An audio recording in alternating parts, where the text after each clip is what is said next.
Time चला गया। लिखना तो मैंने दारू की वजह से किया था। फिर बाद में मेरी एक बंदी बनी, 3-4 बार हमारी मुलाकात हुई। उसके बाद एक शाम थी जब हमने साथ गुजारी थी।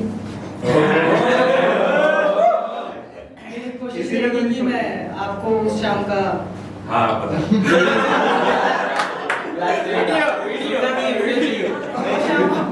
महसूस करा पाऊँ, अगर आपने भी कभी जी हो वैसी शाम हरियाणा वाले भाई को छोड़ के। कि वो भी एक सुनहरी शाम थी जब मैंने उसका पहली बार हाथ पकड़ा था। वो भी एक सुनहरी शाम थी जब मैंने पहली बार उसका हाथ पकड़ा था, और उसके हाथों ने भी जैसे कभी ना छोड़ने का वादा करते हुए मेरे हाथों को जकड़ा था। ये हुआ तब जब मैं उसे रोड क्रॉस करवा रहा था।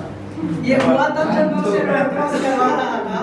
वो भी यही चाहती थी, ये उनकी आंखें का नजारा मुझे बता रहा था कि वो भी यही चाहती थी, ये मुझे उनकी आंखों का नजारा बता रहा था। और जैसे ही वो अपने बालों को संवार रही थी, और जैसे ही वो अपने बालों को संवार रही थी, मेरी धड़कन 1 से 2 और 2 से 3 होती जा रही थी। फिर उसने बातें की मुझसे ढेर सारी, मुझे आज भी याद है उसकी आंखें वो प्यारी। और फिर चले गए हम आइसक्रीम खाने, झूठा खा के प्यार बढ़ाने। फिर उठाया मैंने उसको पीठ पर, क्योंकि रास्ता सकड़ा था। वो भी एक सुनहरी शाम थी जब मैंने उसका हाथ पहली बार पकड़ा। कि उस शाम मुझे कुछ हुआ था जब मेरे हाथों ने उसके बालों को छुआ था।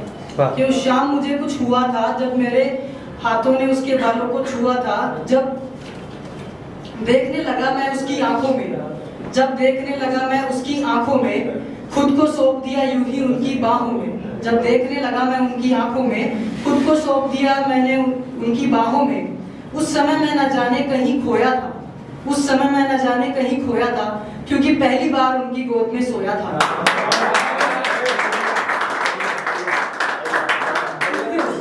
और उस दिन हर रंग उसके आगे फीका था, क्योंकि उसकी